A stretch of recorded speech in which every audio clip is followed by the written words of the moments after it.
he's also suffering from anal bleeding. What? Is this match still going on? The dog tooth! All right, behind it! The dog tooth! Mercifully, it's over. Hello everybody and welcome to the Crap Wrestling Podcast, the podcast all about crap wrestling that is also a crap podcast about wrestling.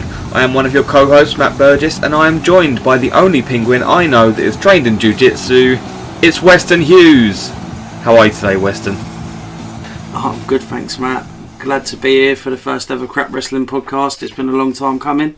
Okay, so I thought we'd just take this time to outline our aims of the podcast. So basically, for me, our aims are that we're going to be reviewing the worst of wrestling. So I think we should both be clear that we love wrestling. And I've loved wrestling for years. I've been in and out. I watched a lot of the Attitude Era, dropped off for a bit, but about 2015, 16, I jumped back in. What's your experience of wrestling, West? Yeah, I started watching wrestling when I was probably about 6 or 7 years old, and I've loved wrestling ever since. I watched Japanese wrestling. I love ECW, classic wrestling, Attitude Era. I've maybe had a few years off, but yeah, I am just a 30-year-old man who loves watching men in their pants rolling around. Excellent, that's what we're here for.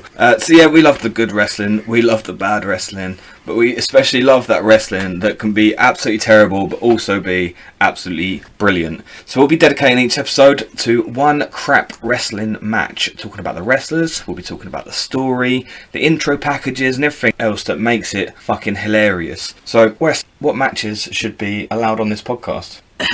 Anything bad, you know. If it's got a bad story, I'm all for a bad story, you know. We've got ones out there, brilliant ones, Katie Vick, you know. There's that just off the top of my head. A bad match, you know. I don't think there's any limits to how crap some wrestling can be, but I love it all the same. I really do. And but the crappier it is, the more it makes me laugh. So definitely, I think we were talking about having the funnier crap wrestling matches rather than those ones that are just completely shit. So for example, if there's a squash match that's 30 seconds on Raw, yeah, it's crap, but you know, if it progresses a little storyline or something, if it's just that boring that it's not interesting for us to talk about, then we'll probably be avoiding it. But yeah, we're looking at the silly. I suppose we should also get onto one of the key things that we wanted to talk about was basically that we're not here to shit all over wrestlers. There are some wrestlers out there that and we're not going to argue that at all. However, we're not here to shit on wrestlers. We don't want wrestlers to be able to hear about our podcast to think, oh, they just hate us. You know, we'll be talking about the good too, because even the shit wrestling matches tend to have at least a good bit in it.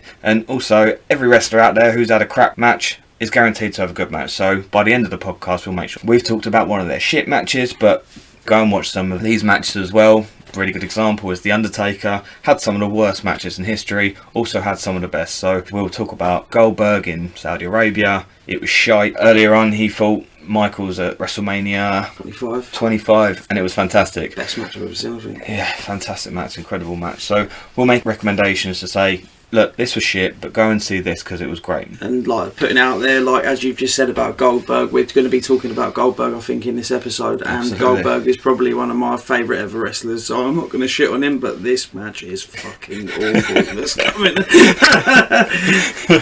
Before we get on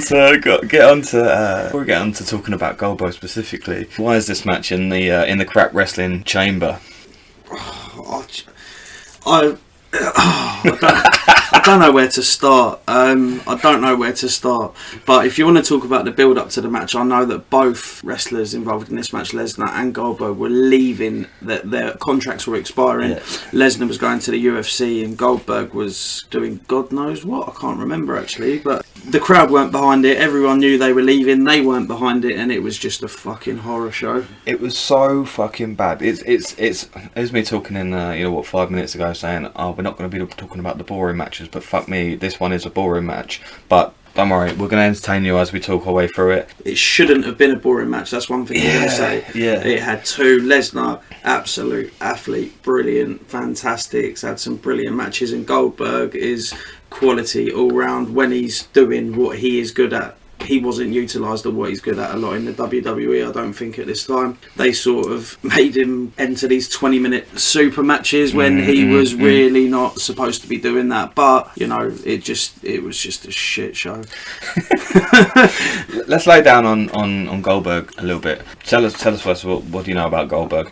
Obviously, Goldberg, as I say, is one of my favourite ever wrestlers, and I've loved him ever since I was a little kid. You know, he's just bald, angry head with his little goatee. He is a real hard man, and he look at him, he's like intimidating. And him in a squash he is probably the greatest squash match competitor I've ever seen. Yeah, you can't. Yeah. That win streak in WCW of 175 matches Incredible. Or whatever it was just it was just amazing. And then he come to the WWE in 2003, I think it was. Something along those lines, wasn't it? And went straight in for a run against Triple H for the title during the Reign of Terror, which he should have. And it was a good run, I think, the most part. But this is as it came to the end, and this is what we're about to see. Is I mean, I think he kicked off in the NFL, didn't he? He started in the NFL, come into WCW. I mean, he wasn't necessarily known for his like wrestling talent. He had, I guess, a limited moveset, but as you say, he's enormous. He just looks like a wrestler. I was going to go on to say that. Yeah, I think he played for the Atlanta Falcons, so he's got this explosive strength about him. All of his moves are terrifying. And he's obviously, you can see he's trained in some sort of martial arts with his striking. He looks to me like he's trained in kickboxing. I think he's competed in MMA or definitely trained in MMA as well. And he is an all-round hard man. And then you talk about Brock Lesnar as well. You know, in the same vein, we all know what he's done. Yeah, he's been in the UFC. He's NFL. Also been in the NFL. I think that I'm not 100% on this, but I think that Lesnar was actually going to try out in the NFL after this match. I don't know if it's he did. No, he did. Yeah, definitely. I'm pretty sure at least that's what King said on the commentary. He's not the most reliable fucking commentator. I think he's actually right this time. He went from WrestleMania 20 to the NFL. I can't remember what team though, which is bad. But he didn't make the final cut for the season. That's my understanding of it. Yeah. Then he went into the UFC, and obviously we all know what he did. He won his first match, lost his second match, and then won the heavyweight title after that, I think. Only the highest grossing pay-per-view in UFC history as well. Yeah, well, I don't know. You're a UFC guy. I don't really watch it personally. I believe he's right up there, maybe bar Conor McGregor. I think he's the second highest grossing UFC competitor ever. So it doesn't surprise me. He looks like an absolute monster. I mean, apart from his face, he does look like a gigantic baby.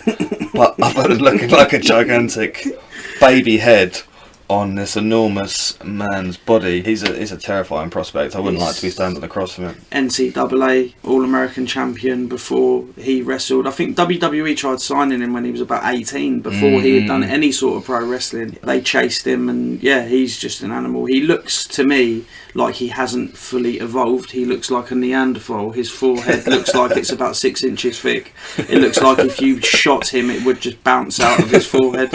It would only leave a dent. It wouldn't break the bone. Yeah, that's a fair shot.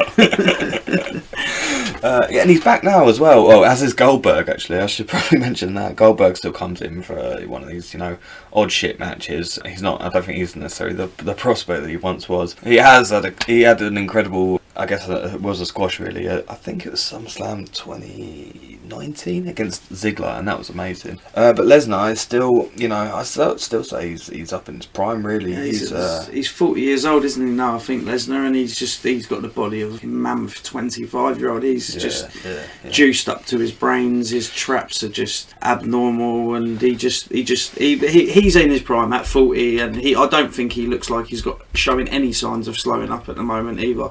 And as you said about Goldberg, probably past his best now in his 50s, but Dolph Ziggler's a selling machine, and I think he could probably make anyone look good in the squash match, to be honest. Okay, so today our match is going to be Brock Lesnar versus Goldberg at WrestleMania 20. I was just going to add, talking about WrestleMania 20, which this is when I was in my prime as a wrestling fan as a kid. WrestleMania 20, my dad recorded it for me on VHS off the Sky, crackly quality. I couldn't wait to get home from school to watch it. And as WrestleManias go, I know 17 probably the best one ever. 18 was good, 19, but 20 for me, that was when I was in my prime as a child wrestling fan. And it is, I've been back and watched it so many times. Even recently, like 2 weeks ago, I think I watched it, and it is a brilliant WrestleMania. So were you like 12 when this happened? I'm trying to think 20 or probably 13 maybe 12 13, and it was so WrestleMania 20 as a whole, bar this match, was so fucking good. I think I dipped out by then, but yeah, obviously I go back and watch quite a lot of stuff on the network, so yeah, I've watched this match quite a few times and watched WrestleMania 20 a few times, and it is a good show. Have you got a favourite match from? Yeah, Christian versus Chris Jericho for Trish Stratus. Christian and Chris Jericho make a bet about who can pull Trish Stratus or something like that, and Chris Jericho ends up falling in love with her, and he's trying to pull her, and then she ends up betraying him and going with Christian, and that's the match. And it's fucking brilliant. With this being more your era than mine, would you say this was part of the Ruthless Aggression era? Is that where we are? Yeah, it's well past the Attitude Era. This is when Chris Benoit wins the title in a triple threat match, because this is the triple threat match, World Heavyweight title. Shawn Michaels, The Undertaker, and Kane, because Kane buried The Undertaker alive at the Survivor Series when he fought Shane McMahon in the ambulance match, and Undertaker fought Vince McMahon in the buried alive match, and it's brilliant. And the highlight is Eddie Guerrero and Chris Benoit celebrating at the end together. Yeah, I do remember that. And that Angle Guerrero match is fucking quality. There's a cruiserweight battle royal or something like that, and it's fucking well good as well. It's just, mate, it's a great WrestleMania. So Weston, you're already telling me a bit about the story leading into this when we're sort of off air, if you will. But tell us about the intro package and about the story that led up to this match. Yeah, so for the build to this match, I remember it, and we just watched the hype package. It was brilliant. It was a really, really good build. It was a slow burn. It started with at the Royal Rumble 2 months before WrestleMania, so it had been built. It had a 2 month build. There was an altercation backstage with an interview with Terry Reynolds, and Lesnar barges in saying no one gives a monkeys about Goldberg's Royal Rumble entry, and Lesnar comes in and interferes in the match, costing Goldberg the Rumble. Then back on Raw, Stone Cold Steve Austin has a ticket to No Way Out, front row, which he gifts to Goldberg. Goldberg goes, interferes in that match, and I've got to stop you there for a second. Why the fuck has Stone Cold had to buy a fucking ticket to a show that he's been on for the last fucking 8 years or whatever? Yeah, it was a front row ticket, so it probably cost a few quid as well. It wouldn't have been a cheap one, but yeah. And he couldn't make it for whatever reason, so he gives it to Goldberg. No Way Out. And Goldberg, what's Stone Cold up to tonight? I don't know. He's busy. Stone Cold's mum's birthday. Yeah, he's pumping his trike tyres up. So he gives it to Goldberg, says not to do anything he wouldn't do, so Goldberg doesn't do anything he wouldn't do, and he interferes in the match, costing Lesnar the WWE title, which Eddie Guerrero then wins. So then after that, it's a really, really good build. It really, really is. After that, Lesnar goes and attacks Stone Cold, steals the trike. Stone Cold goes back and retrieves. I just want to add that me and Matt here can't get over how good Stone Cold is on his trike. Just scooting about, doing his thing, drinking beers. He's drunk all the time when he's in control of that vehicle as well, which is it's pretty fucking good. It's irresponsible. That's what it is. He should. I don't know why none of his mates have took his keys off him, because that is irresponsible. But yeah, Lesnar steals the buggy, trike, quad, whatever you want to call it, and then Stone Cold goes to SmackDown, steals it back, beats him up, and then that's the build to the match. Stone Cold special guest referee to get back at Lesnar for fucking stealing his bike and all the rest of it, and here we are. It's a good build. It's nonsense. It's nonsense, garbage. It's what I like. We love a bit of nonsense. I like shit storylines that it's not shit storyline. You know what I mean? I like soap opera. I like the soap opera. Yeah, I mean, we both were in love with wrestling throughout the Attitude Era, and I know this is way beyond Russo's time, but the sort of thing that was kind of built up out of Russo's era. 100% in the creative. Yeah, these are. And it's the slow build. I like a slow build as well. Like now, you don't really get it anymore. It's like a week build towards a match, and things don't always add up these days. Not at all. And this was a long time coming, this match, and I remember watching the singular episodes of Raw and SmackDown at the time, and the whole time you was wondering, what's going to happen? Is he going to come out? Because they were on different brands as well. It was a real big deal when Lesnar had come bowling into Raw. You're like, what the hell is he doing here? And it was brilliant. Brilliant. I suppose one of the things with WWE, I mean, there's obviously a lot of criticisms of their product these days, especially when you've got AEW absolutely running the show at the moment. I watch both personally. I think they're both great for different reasons. They're also sometimes terrible for different reasons.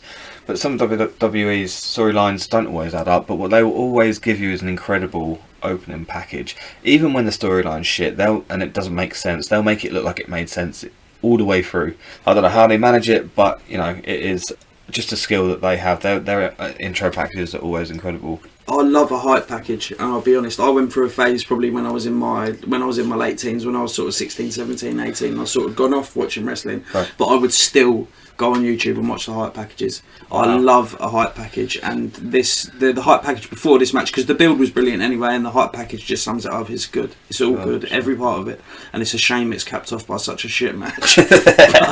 But then we wouldn't have nothing to talk about if it was a good match. Exactly, so here we are. Exactly. You wouldn't be here listening to this. So yeah. Okay. Well, let's get to it then. We're going to go off and we're going to watch this match together, and then we'll be back to talk a bit more about why this is worthy of being on the Crap Wrestling podcast. Okay, so we're back. We just watched Goldberg versus Brock Lesnar with Stone Cold Steve Austin as the special guest referee. 5-star classic. It was a 5-star classic. It was the fucking absolute pits. It was so... Oh, man. I don't think I've ever watched a match quite like it, in terms of I'm 3/4 of the way through the match and there was a pin, and Stone Cold, I was so sure it was going to end, and when it didn't, I don't think I've ever been so annoyed. Like, the things that like work you in wrestling or piss you off in wrestling, there's a lot of those moments, but when that happened, when I was watching this match, I was like, please just fucking end this thing. I said to Toad when we was watching that match then, I remember when I did actually, first time I saw this, when I was about 12 years old, and I've got my shitty VHS and I've pressed play, and I've been looking forward to this match for months, and even then I could have watched any bullshit then and I would have loved it. I didn't care. Like, I was just an absolute WWE mark. I would have loved anything, and even then I was just watching this thinking, oh my god, this is so bad, this is so boring. And as I've got older and as I feel like I understand and like know a bit more about actually wrestling, it gets worse every time you see it. It gets worse. And it's horrible, and it's 25 minutes of my life I'm never going to get back. So we kick things off by seeing Stone Cold coming down to the ring. Very good to see that Stone Cold had got his fucking quad bike back. I was pleased to see that. When I saw Brock had had his quad bike being towed away or whatever it was, I was sad to see it go. I was sad. But when I see him coming down on tonight, I was like, we've got something to fucking cheer. We've got a quad bike. You've got Undertaker on his fucking motorbike, similar era, and you've got Stone Cold on his quad bike. Eddie Guerrero was in his lowrider at the time as well, and he was lying, cheating and stealing, so everyone needs their vehicles, don't they?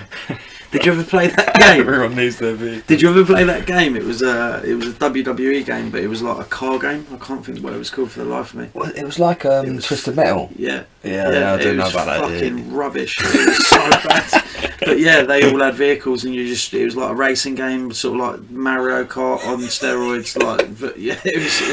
Man, I watched fucking Hogan versus the Giant on the Big Show. the monster truck match from it. We could be covering that for absolutely zero doubt that we will be covering that match, because fuck me, that stunk the place out. That was fucking. And mate, I love Hogan, mate, so much. I love Hogan. Anything he touches is gold, I think. And even when it's bad, it's so funny. He is brilliant. I can't wait to cover something of his. The man's the wrestler is incredible. That's where I stand on it. I love him. I love everything about him.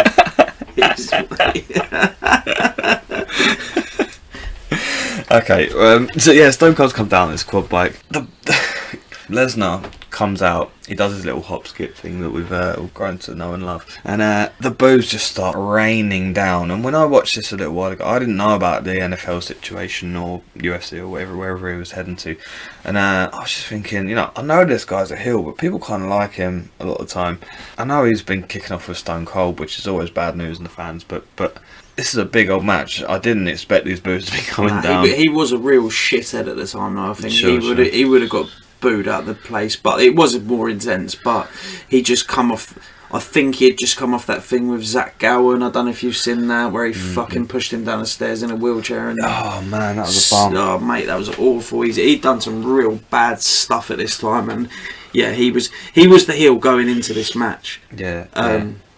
But they both got booed out of the place anyway. But it was particularly bad for him. Yeah. We didn't see Goldberg. He comes out of the changing room and does his patented 10-minute fucking walk down to the ring. Brilliant. I love that entrance. You love it. I fucking love that entrance, yeah. I mean, with his security guards, and then he gets out punching the air, breathing out smoke. My question about this, what are the security guards there for? I mean, because are they there for him? Because surely if he's this fucking badass guy, why does he need security guards? I think it's to stop him from attacking everyone else. Oh. So you just fucking love wrestling, mate? Yeah, mate. Yeah. Man, I fucking love wrestling. This guy's such a fucking animal. He needs security guards. Yeah, surely he'd beat the shit out of the security guards as well, though, man. You would have thought so, because they're all fucking little turds as well, aren't they? Like little fat blokes. Yeah, man, they're like soon-to-be wrestlers. Some made it, some didn't. Yeah, definitely. Fuck me, I'll tell you, talking about the security guards, have you seen the Goldberg-Jericho feud in WCW? I haven't, no. Oh my god, Jericho is such a troll, and he does his own sort of Jericho entrance, but he's got some little fat guy as his security guard, and he's got his t-shirt's riding up, and he's got Jericho security written on his t-shirt, and his security guard leads him down out the wrong door, and they end up going out into the car park instead of out towards the ring, and it's fucking brilliant. Yeah, need to watch that. That's a good feud if you haven't seen that. I enjoyed the moment he walked out of his changing room or dressing room or whatever you want to call it. In this one, he coughs. He goes, like he's got a fucking hairball. Was Goldberg getting booed from the start when he just first walked out? Was he already getting booed then? I don't think so. Because I don't think he was. Couldn't work it out between a booing or a stunned silence. But as he got closer to the ring, you get your sort of common Goldberg chants, and you know it means that at least they're somewhat behind him. But I think there was a faint boo at some point. I'll tell you what though, we're watching this on the WWE network, and I know that they dub some of the pay-per-views and stuff. So with the Goldberg chants, a lot of it was dubbed. Genuinely, a lot of it was dubbed. So you don't ever know if that has been fed in. Yeah, man. I mean, obviously we're just coming off the back of the Thunderdome era. Yeah. I don't know if you've watched any Thunderdome wrestling, but yeah, you've got a lot of piped-in fan noise that's come from the and stuff. Yeah. And a lot of the Goldberg was piped in. It seemed to me that he wasn't getting a lot of a reaction at all when he came out here, which was bad because he was supposed to be this massive face going into this match. So. Yeah, I mean, WWE kind of bummed the whole WCW. I mean, actually, I think you've got a very different opinion on this. To me, I always thought they kind of bummed the whole the invasion. Yeah, we've spoke about this before. I like the invasion. I like the angle. I thought it was good. I really, really enjoyed it. I think it was a good era in wrestling as well. But they didn't have Goldberg. They could have done it better. They didn't have Goldberg. They didn't have Hogan. Nash and Hall were late to the party, like months later. They didn't have any of the big boys. And yeah, of course, it could have been done better. But I liked it. I still liked it. I thought it was good. Yeah.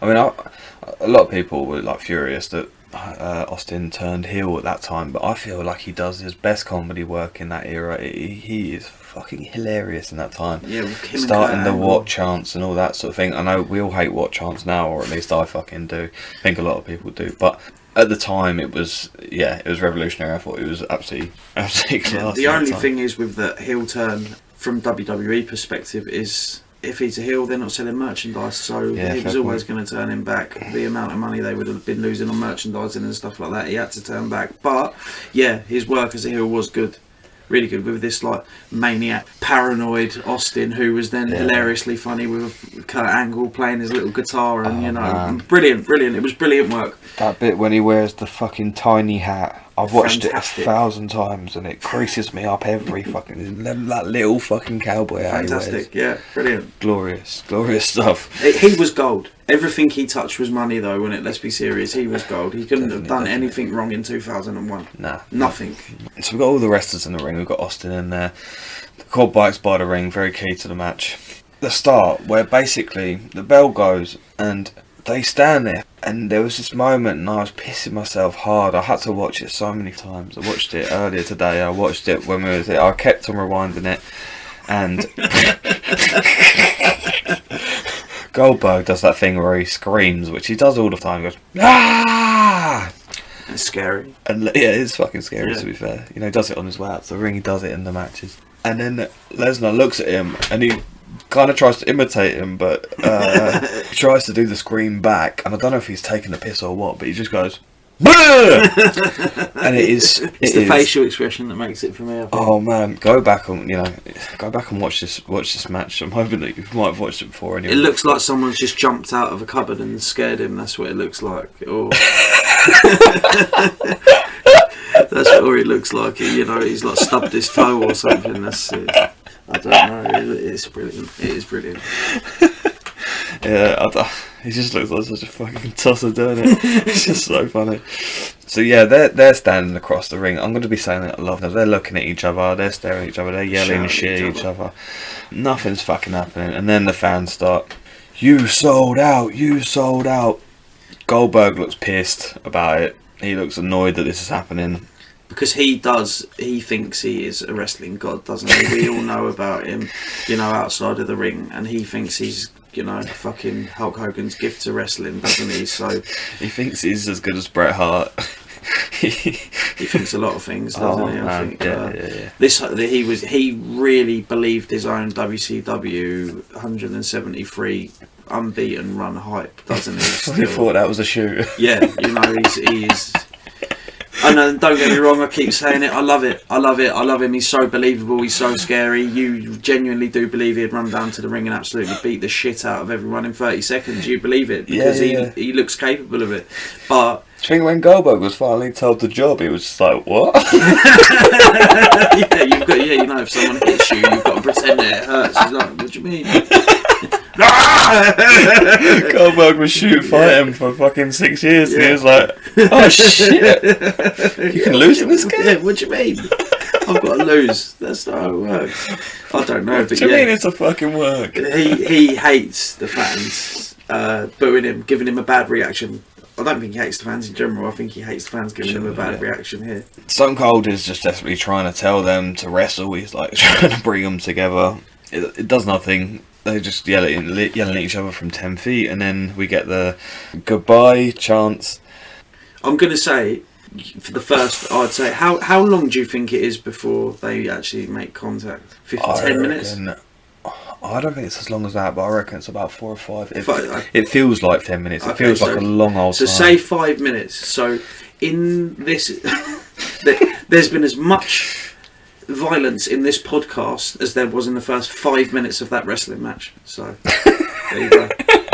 You have seen as much violence whilst listening to this podcast as you have in the first 5 minutes of that wrestling match. Oh man, yeah, you can just fast forward that bit, really. You could. You wouldn't miss a thing. You would miss absolutely nothing, and it's horrible to watch. It's awkward. That's the main thing I dislike about it. It's awkward. It's like they don't know what they're supposed to be doing. Yeah. And I did say this to you. It's like they've never met or something. Yeah, I did say, what are we both doing here? It's like they both got amnesia and they forgot why they were there. It's horrible. But I did say this to you, like, surely, you know, before a big match, like a WrestleMania match, maybe they might go, right, we're going to call it in the ring, but before a WrestleMania match, like the biggest match of the year, of two of the massivest stars in the business at the time, they would have met up, sat down and gone, right, this is what we're going to do, this is a couple of the spots we're going to do. So did they sit down and say, we're going to do nothing for 6 minutes? We're going to stand there shouting at each other for 6 minutes.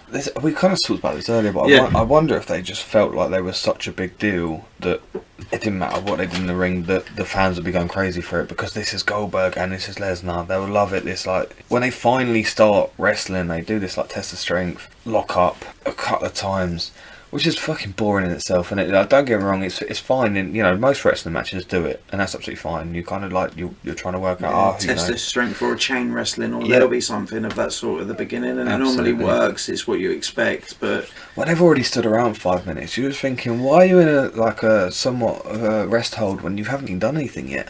What, are you tired already? Have you walked around the ring too many times? Was yelling very exhausting for you? These are two well-paid athletes, man. What the fuck are they up to? I just feel like with what they both do, Lesnar is a lot more of an athlete than Goldberg. I think where we spoke, he's so quick.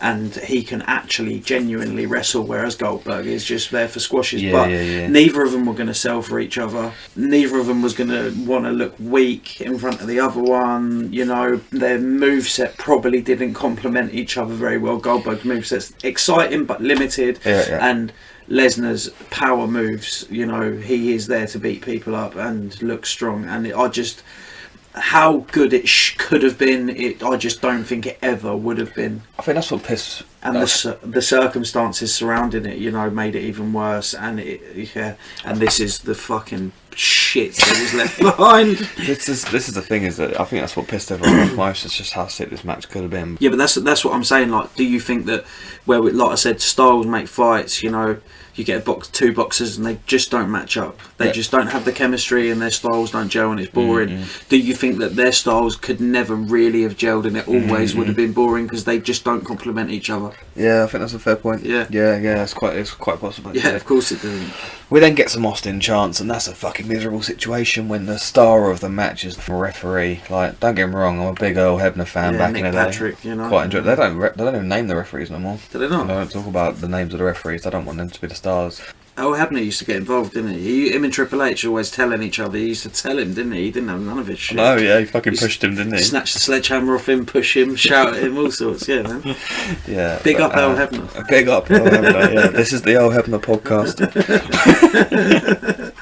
covering all the Earl Hebner matches over the years.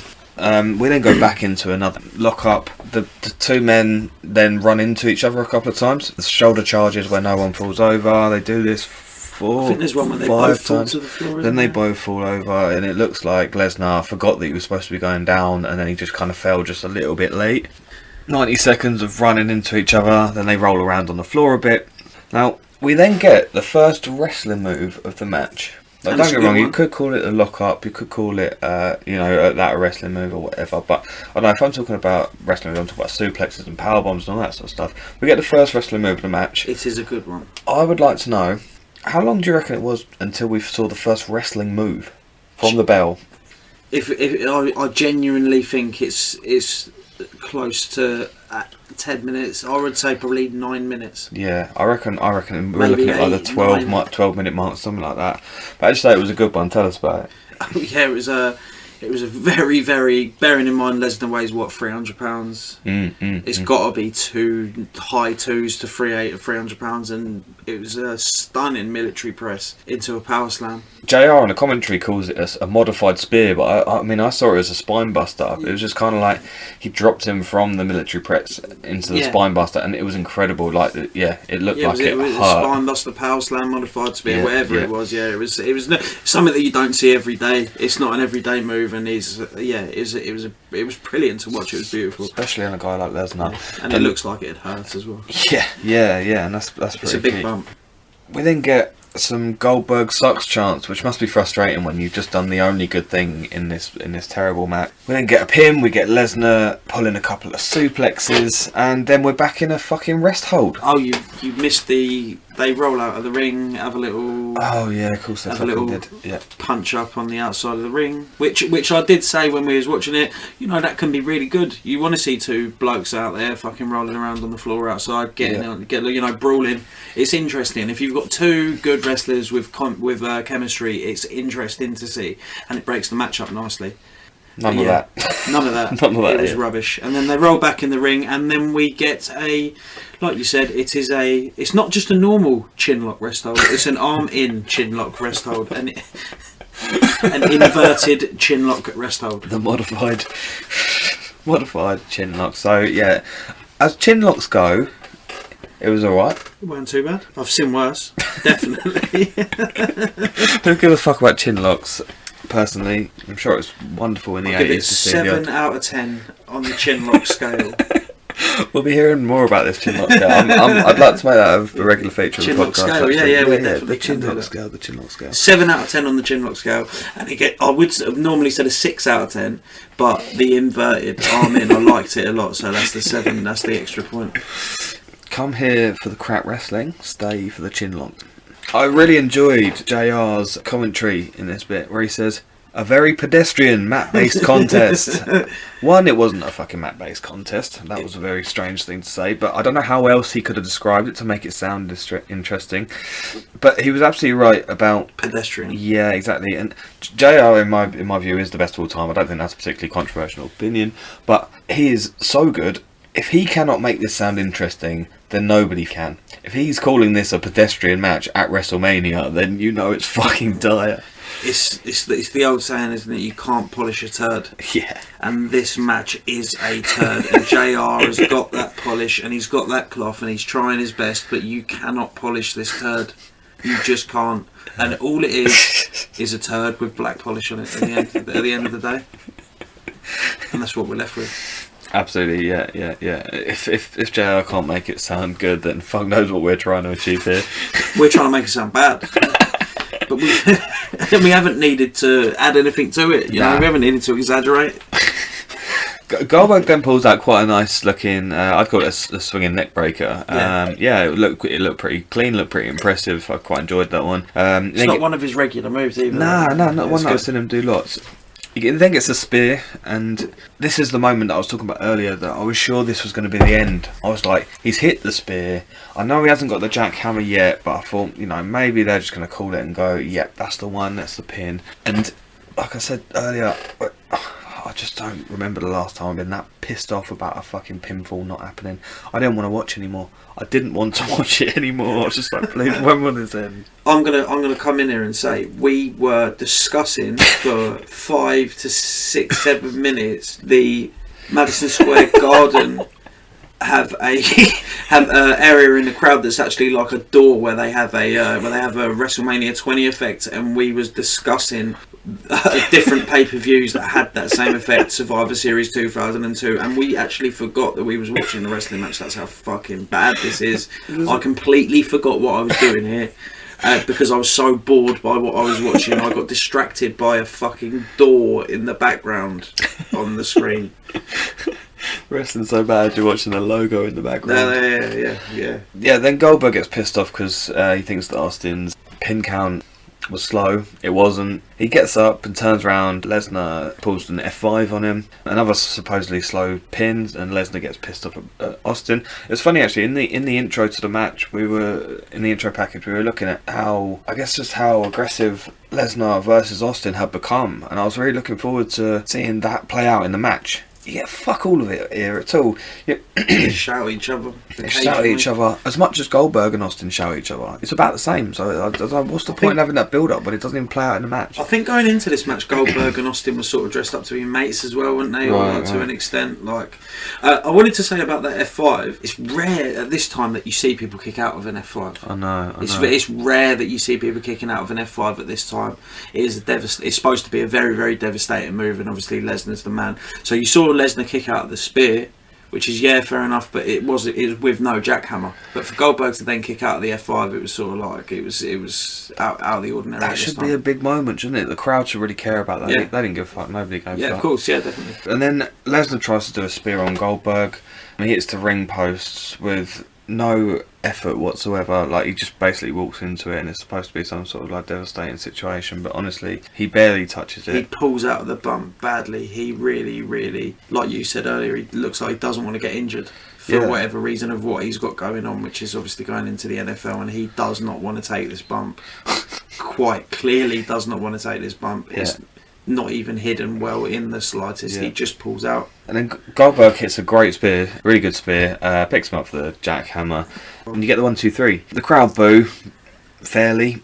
I have to agree with them on that. This was an absolute piece of shit. Yeah. Lesnar gets up. He gives the crowd the middle finger. He looks very, very pissed off, and I don't even think that was in character pissed off. I think that was genuinely pissed off, because surely they know what a fucking shower of shit this was. He then turns around, gives Austin the finger. Austin stunners him. I think the crowd cheer for the first time. Yeah. That is it. Since they saw the quad bike. That's the first pop of the whole match. That's after it's finished. Yeah. Genuinely, it is that bad. That the first pop from the crowd is after the final bell is finished. It was extraordinarily bad. I can't. It can't get much worse than this. I guess we'll see as we go. So, finally, Weston, what is your reverse Meltzer review for this match? So, it's going to be on a scale from 0 to -5, with -5 being the worst, 0 being still crap, but not as crap as the rest. Where is this match? I feel like it would be unfair to wrestling to not give this a -5. I cannot see it getting any worse than this. As I've said, it is horrendous, awful. The only plus about this is the build up to the match. Yeah. But we can't include that in the actual rating of the match. It's true. The intro package is good, but like I say, Yeah, WWE always does good intros. The slow build up to the match and going into the match, the feuds and everything, it was good. It really, really was, and I was really looking forward to it. And it had classic written all over it from a fan standpoint, but then the match is so bad. Yeah, it's dull. It's incredibly dull. It's strange. It feels like they've never met before, and they haven't talked about what's going into the match. Now, there's a couple of decent moves in this. I feel like we're going to watch some wrestling matches with people that aren't really wrestlers later down the line, and they won't have wrestling moves. Yeah. You won't see a military press spinebuster in their matches. Yeah. You won't see an F5. You won't see a jackhammer. You won't see a high quality spear. You might see people shouting at each other from 10 feet apart. You won't necessarily see someone going "Blah!" which is disappointing. The thing is, if I wanted to see people shouting at each other from 10 feet apart, I'd just go down Ramsgate Seafront on a Friday night. Yeah.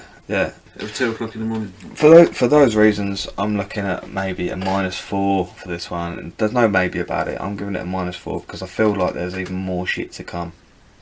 But it did stink. It did stink. I do get that. Maybe I was harsh because how emotionally I was actually affected by how boring this was. There was a couple of good actual wrestling manoeuvres in there. Yeah, there's a couple. I think maybe we'll go with Toad's rating on this one and give it a -4. I think that's fair. Okay, so that is final. We are giving this match a -4. So please let us know what you think about this match. We'd love to hear from you. You can find us on Twitter at @crap_wrestling. In the future, we'll be asking some questions about matches before the podcast, so we can get some of your comments included. So please don't forget to follow us and comment on our tweets at @crap_wrestling. We'd also like to hear from you about what you think are some of the crappiest matches of all time, so that we can include some of those at a later date. So yeah, please make sure to follow us at @crap_wrestling, and we look forward to hearing from you. I think potentially we have spoke about this as well when we both get a bit more free time, and if things are going well, we're going to start doing some good matches as well. Yeah, so, absolutely. Yeah, and it doesn't have to always be crap matches. We can do crap pay-per-views. We can, there's all manner of crap or good parts of wrestling that we can go into. But we can do just like crap bits. So like, if you're looking at the Gobbledygooker, for example, that's not a crap wrestling match, but it is a crap moment for wrestling. Yeah. So yeah, we can start focusing on some of that stuff in the future as well. Weston, tell us what we are covering next. We are next going to do I think it's good, but everyone thinks it's crap, and it is crap, but it's good at the same time. I like it. Crap. Funny crap. It's going to be my favourite ever wrestler, Hulk Hogan, versus the Heartbreak Kid, Shawn Michaels. SummerSlam 2005. Fantastic, and I'm a massive Shawn Michaels fan, so this will be interesting to tell you about the stuff that is maybe not so good about their career, and possibly what's not so good about them as people. I'm sure that's been well covered by well documented, but I'm going to enjoy talking about that too. Definitely. Okay, so that was Goldberg versus Brock Lesnar at WrestleMania 20, a -4 on the Crap Wrestling Podcast scale. I've been Matt Burgess. I've been Weston Hughes. Thank you for listening. Please come back soon for more crap wrestling and even more crap podcasting. Mercifully, it's over. The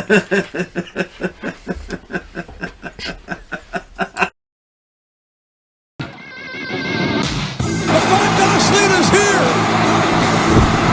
Jerking the edge on! he's also suffering from anal bleeding. What? Is this match still going on? The dog poop! A rock bottom and a dog poop! Mercifully, it's over.